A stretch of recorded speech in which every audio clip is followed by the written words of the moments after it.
Hello everyone, good afternoon. My name is Helga.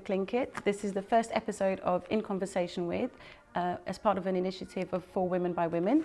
And today I'm joined by Helga Spencer, an employment lawyer who trained in the US. Helga, can you tell us a little bit about yourself, please? Well, first, thank you for having me. Like you said, I'm originally from Guinea-Bissau, so I'll start there. Born there, I lived there for about 7 years before my family moved to the US. And I've spent pretty much my entire life there up until about almost 2 years ago when I moved to London. So I did my undergraduate studies, I went to law school in the US, and that's where I started my practice in the legal field. Initially in private practice, then went to the government, and then various series of events, and now I'm here in London. I work for an American-based company, but I do labor and employment law within Europe, Middle East, Africa. So that's the region that I'm currently responsible for. Right, that's brilliant. So you have a lot of experience, and I'm sure a lot of knowledge that you can share with us today. I hope so. I hope I can be of some benefit. I'm sure you will. And today we're going to focus on women empowerment, and specifically your experience with it, your understanding of it, and also I'll share a bit of mine. So for me, women empowerment is about women supporting each other and trying to put each other forward and to be the best we can be, whether that's professionally or personally. In my field, I'm a teacher in education. I haven't really encountered gender differences as much because it's mostly women in my area. So we tend to be quite supportive and quite engaging and try to push each other further in that sense. But what is your experience in law?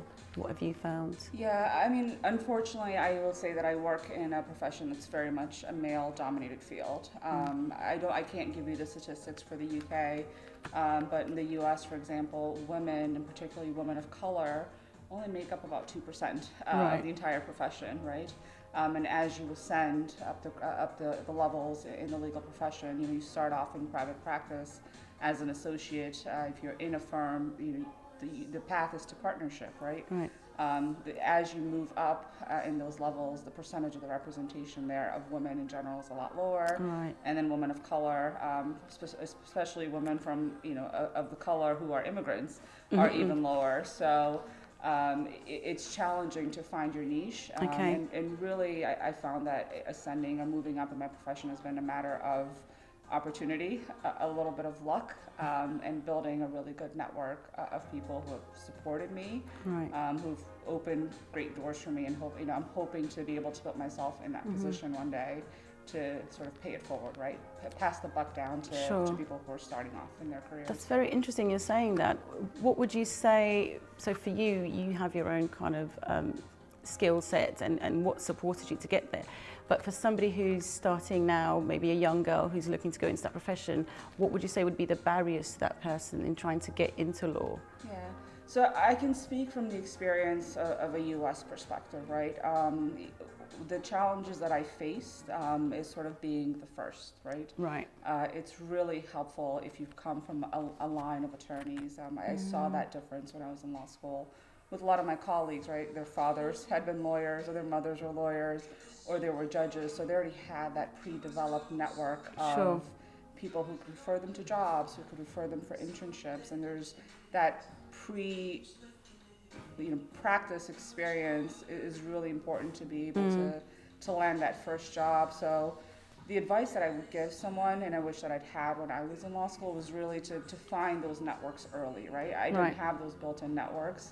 But building that relationship with professors, finding mentors who are for me, some of them were some of my professors in law school, some of them were just colleagues, right, friends that I met in law school whose parents maybe had relationships. So I think when people hear the word network, they think I have to go to an event, right? Exactly. And I have to meet all these people, and I have to impress all these people and build really fake relationships. That's not how I would consider networking. Right. It's about building real, true relationships with people in your life who see your potential and who will be able to open the doors for you. Right. Who will recommend you when something comes up, when an opportunity presents itself.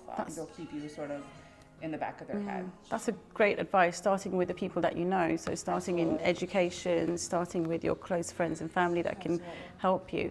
And it's funny you said that, because I felt the same when I was training to become a teacher. A lot of my colleagues had parents who were teachers or head teachers or had worked in education in some sort of capacity. So I felt like in a way they're already ahead in a sense, because they understood it a bit more. Whereas for myself, it was all very new and I was trying to learn as I was going along. So going back to today's topic of women empowerment, what does that mean to you? I think it means community. Right. I think it means self-fulfillment, self-confidence. As the female gender, I think we're, how we're raised, right, from a very young age to adulthood, we're conditioned a little bit differently than men, right? So building a community of strong women who you see potential in, right? I always say, if you're the smartest person in the room, you're in the wrong room, right? I always want to be around people who are going to motivate me to want to do better, who are making strides in their life, who are, pushing professionally, personally, who are great mothers.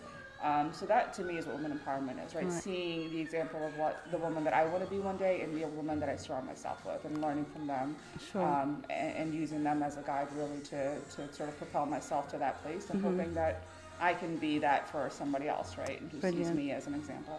And it's great that you touched on culture and upbringing, because that brings back to the other thing that we always talk about in the, the aspect of For Women by Women, which is to shine a light and really highlight women of the Palop community and Lusophone community. So women who originally may come from Africa or Portuguese-speaking countries, or in previous generations have connections there. How do you feel about women empowerment within our community? What has been your experience? Have you found that other women have supported you in your journey? Have you found them to be barriers to you? What was your experience? Yeah, it's been a mix, right? I think from a personal friendship level, the women that I've developed close friendship relationships with have been supportive. But I do, unfortunately, I would say I will find that in our community, in the Palop community, there can be a little bit of competition, right? So rather than propelling each other up, we tend to sort of push back against and not the expression, that says what God says, and we don't do that to each other, right? We find defects in one another. We say, there's she's not that great, and I would hope that as we continue to sort of expand across the diaspora, say that people from where I'm from, Guinea-Bissau, have left home and they've gone abroad and experienced different cultures, and even as they've returned back to our home countries, I'm hoping that having had that experience of being outside of our sort of a little bubble of a community, that there's development of different perspectives and what it really means to be a supportive woman and sort of help each other and propel each other. But yeah, I mean, it's been a mix. I'm going to say that I've been really grateful to have had great female friends who have really supported me. I mean, the job that I have now was kind of serendipitous, and it was a referral from a friend, right? Who knew that I was looking for a job, and was having lunch with someone one day. So it goes back to what I was saying about network, right? It was just a friend that I said, hey, I'm looking for a job. I'm kind of tired of where I am. These are the changes I want to make. And 6 months later, she just happened to be having lunch with someone who said, oh yeah, we're looking to hire. And she said, I have the perfect person for you, right? So it's that level of sort of community and bonding and supporting one another that I hope that through this initiative you guys can achieve. And, absolutely. Yeah, and we as female professionals can continue to provide.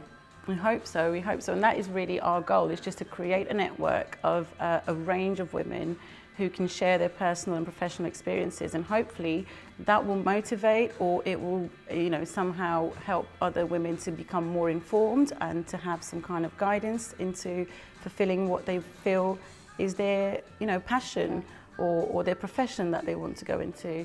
Like, coming back to myself, I felt very unrepresented when I was training to become a teacher. I could see women of colour from different cultures, but a very small minority as well. Even in education as we speak, I think when you go into central London, you see more women of colour, but as you step out of London, it becomes less and less.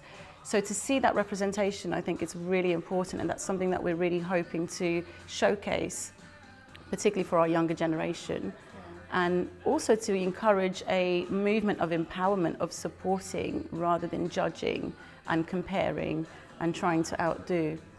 So yeah, I think this will be great, and it'll be great to have you as a mentor as well.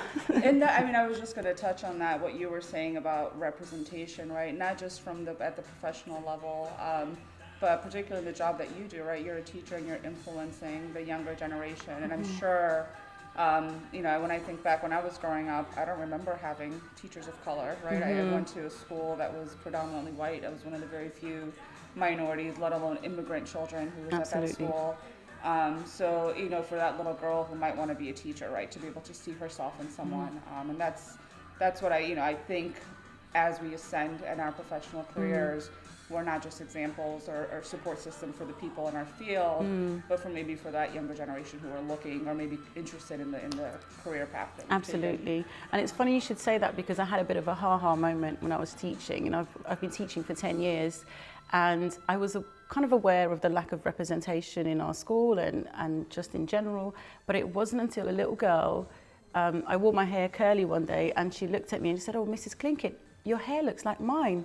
And I could see it in her eyes. It was like for the first time she had seen someone perhaps away from her family, or, you know, a teacher who looked like her, and she saw me in her, or potentially the potential of what she could become when she saw me. So for me, that was a very poignant moment, and it was something that kind of inspired me to become a member of For Women by Women as well.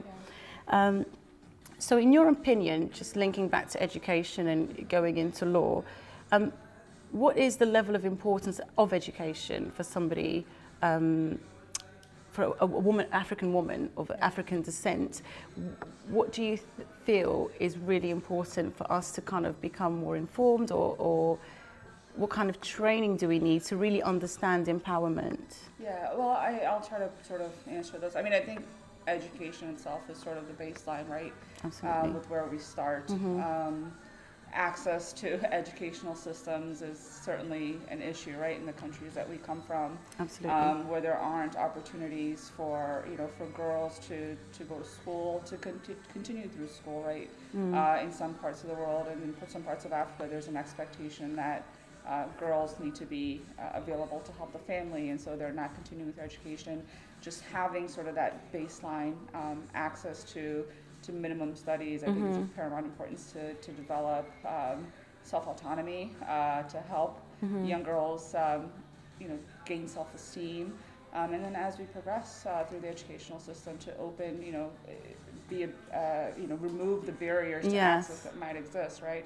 As we leave our home countries and we go to the diaspora, it's hard to succeed outside without a minimum baseline education, right? Of course, But I think it starts at home, right? It's not just education at school, it's at a parental level of instilling the importance of education on the children, and explaining to them why they need to be interested in pursuing a higher education, and actually seeking that and wanting that for themselves, right? It definitely starts at home. I think the school institution plays a big role in it, but a lot of that baseline education needs to start within the four corners of your house, right, and where you're raised. That's true.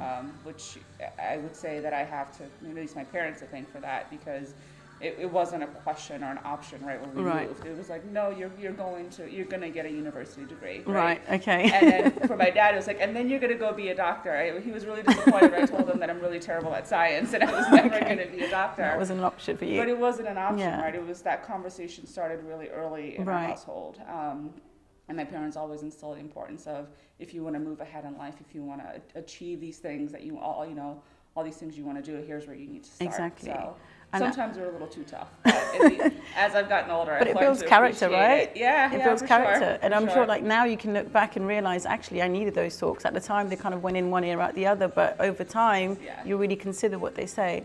And it goes back to sort of child development, you know, what we expose our children to and the opportunities we give them and the conversations we have with them, they really resonate eventually, and hopefully sometimes they act on them. Yes. So in your opinion, what would you say is, or would help to kind of minimize the gender gap in law, and also with the gender gap, also to promote more women of color, more women of African descent? Oof, that's a tough one, right? Because I mean, it starts, I would say, from the companies themselves, right? They need to change hiring practices and need to recognize that there are certain barriers that people of color, in particular women of color, have to getting an access to higher education.